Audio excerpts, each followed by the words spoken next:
जय हिंद दोस्तों, कैसे हैं आप सब। दोस्तों, जबलपुर इंटरसिटी एक्सप्रेस व रीवा पुणे रीवा साप्ताहिक एक्सप्रेस वाया जबलपुर नैनपुर बालाघाट गोंदिया के रास्ते शुरू होने का बेसब्री से इंतजार चल रहा है। ऐसे में यात्रियों को एक और झटका लगता दिख रहा है। चलिए आप लोगों को बताते हैं पूरी खबर, लेकिन उससे पहले हमारे YouTube चैनल को पहली बार देख रहे हों तो अभी सब्सक्राइब जरूर कर लीजिएगा। चलिए वीडियो शुरू करते हैं।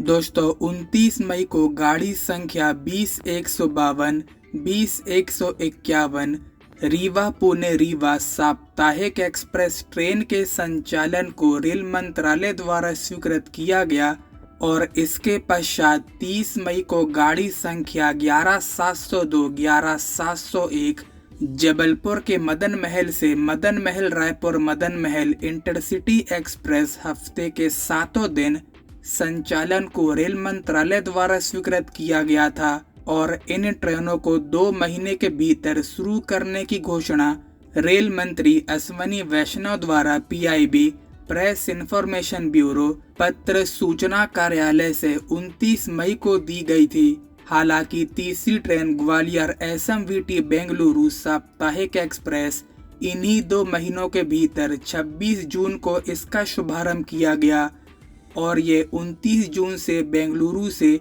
और 4 जुलाई से ग्वालियर से नियमित रूप से शुरू हो चुकी है। लेकिन अब घोषणा हुए 2 महीनों में से सिर्फ 18 दिन शेष हैं। अभी तक दोनों ट्रेनों की उद्घाटन तिथि निर्धारित नहीं हो सकी है।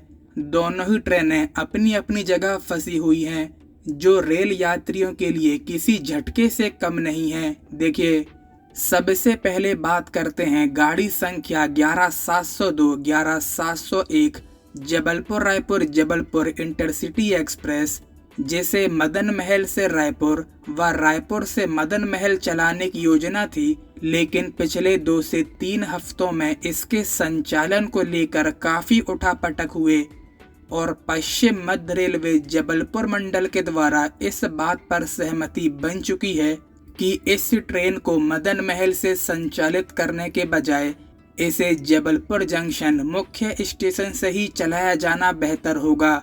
इसका कारण बताया गया कि अभी मदन महल रेलवे स्टेशन पूरी तरह से टर्मिनल के रूप में विकसित नहीं हुआ है। यहाँ अभी भी अतिरिक्त सुविधाओं की आवश्यकता है। ऐसे में यहाँ से किसी भी बड़ी ट्रेन का संचालन करना व्यवहारिक नहीं होगा। हालांकि मदन महल का पुनर्विकास व टर्मिनल के रूप में 3 सालों से विकास कार्य चल रहे हैं। फिलहाल इसे समय की आवश्यकता है। वहीं रेलवे द्वारा कहा गया रायपुर ट्रेन की समय सारणी के चलते भी इस ट्रेन को मदन महल से संचालित करना चुनौतीपूर्ण बन रहा था। सुबह के समय यातायात दबाव भी अधिक होता है और वैसे भी ट्रेन जबलपुर मुख्य स्टेशन से ही बनना चाहिए। सर्वाधिक यात्री मुख्य स्टेशन से ही यात्रा शुरू व खत्म करते हैं और वर्तमान में चल रही गाड़ी संख्या 12854, 12853 भोपाल दुर्ग भोपाल अमरकंटक एक्सप्रेस, जो एकमात्र ट्रेन है जबलपुर से रायपुर जाने के लिए, इसमें लगभग 95% यात्री मुख्य स्टेशन से ही यात्रा शुरू व खत्म करते हैं।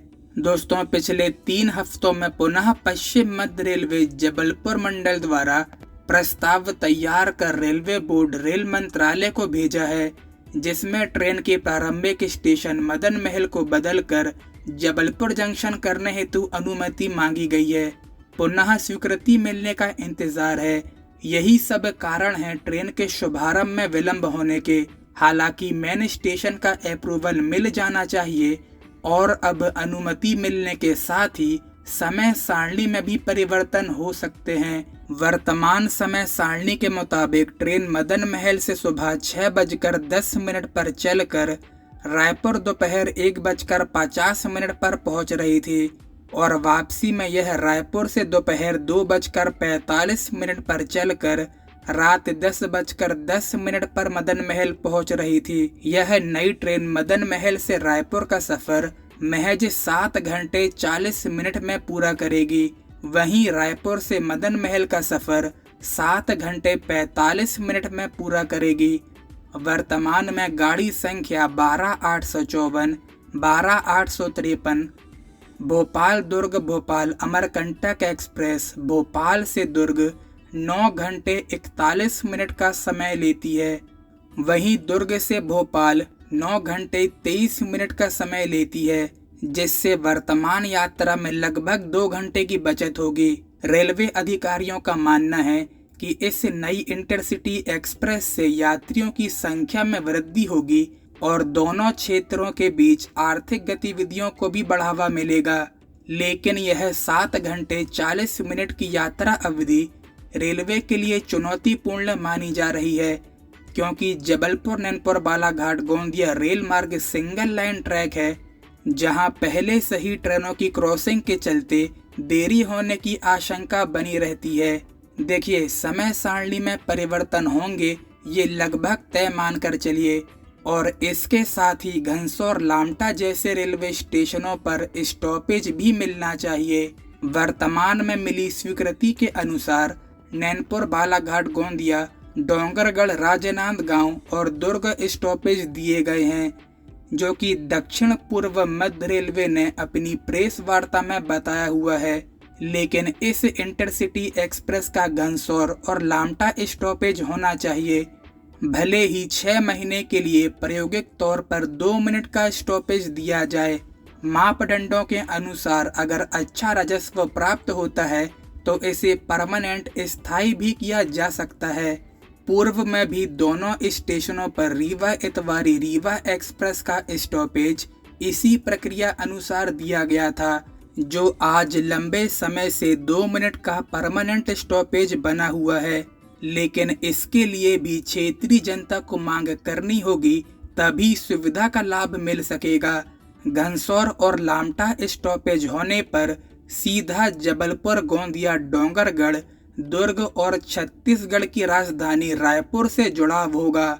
खैर, अब उचित होगा इसे जबलपुर से सुबह 5 बजे रवाना किया जाए। फिलहाल अब दोबारा से रेल मंत्रालय से स्वीकृति का इंतजार है। वैसे भी बड़ी मुश्किलों से 5 सालों की लंबी मांग के बाद इस ट्रेन के संचालन को स्वीकृति मिली थी।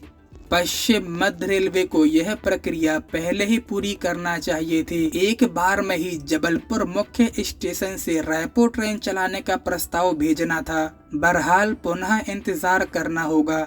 वहीं गाड़ी संख्या 20,152, 20,151 रीवा पुणे रीवा साप्ताहिक एक्सप्रेस, इस ट्रेन की भी शुभारंभ तिथि निर्धारित नहीं हो पा रही, जबकि बताया जा रहा है ट्रेन का नया रैक रीवा के तुर्की रोड रेलवे स्टेशन में 1 महीने से खड़ा हुआ है। संभवतः उसी रैक को रीवा पुणे रीवा साप्ताहिक एक्सप्रेस को दिया जाएगा, लेकिन अभी भी रेलवे बोर्ड से इस ट्रेन के शुभारंभ हेतु अनुमति प्राप्त नहीं हुई है। हालांकि आज से 2 हफ्ते पहले पश्चिम मध्य रेलवे के मुख्य जनसंपर्क अधिकारी हर्षित श्रीवास्तव ने बताया कि रीवा पुणे रीवा नई ट्रेन को जल्द से जल्द संचालित करने के लिए रेलवे बोर्ड को पत्र लिखा गया है। स्वीकृति मिलते ही संभवतः अगले माह से ट्रेन का संचालन शुरू हो सकेगा। इसके साथ ही नई ट्रेन की नियमित समय सारणी रूट के केवल 4 मुख्य स्टेशनों पर दे दी गई थी। इसके बाद से ही ट्रेन की उद्घाटन तिथि व सभी 13 स्टॉपेज के साथ विस्तृत समय सारणी जारी होने का इंतजार क्षेत्र की जनता कर रही है। संभवतः जुलाई के अंतिम हफ्ते तक ट्रेन की उद्घाटन तिथि निर्धारित हो सकती है। बाकी रीवा पुणे रीवा साप्ताहिक एक्सप्रेस के संचालन या समय सारणी में कोई भी बाधा नहीं है, केवल उद्घाटन तिथि का इंतजार है। दोस्तों, इस प्रकार जबलपुर रायपुर जबलपुर इंटरसिटी एक्सप्रेस व रीवा पुणे रीवा साप्ताहिक एक्सप्रेस फंसी हुई है। दोनों को अनुमति मिलने की देरी है। बाकी जैसे ही इस विषय में कोई नई जानकारी प्राप्त होती है तो हम आप लोगों को अवश्य ही सूचित करेंगे। फिलहाल आज की वीडियो में बस इतना ही। वीडियो को लाइक और ज़्यादा से ज़्यादा शेयर जरूर से कीजिएगा, जिससे कि ज़्यादा से ज़्यादा लोगों तक ये इन्फॉर्मेशन पहुंच सके। और इसके साथ ही हमारे YouTube चैनल को पहली बार देख रहे हों तो अभी सब्सक्राइब जरूर कर लीजिएगा। तब तक के लिए जय हिंद दोस्तों।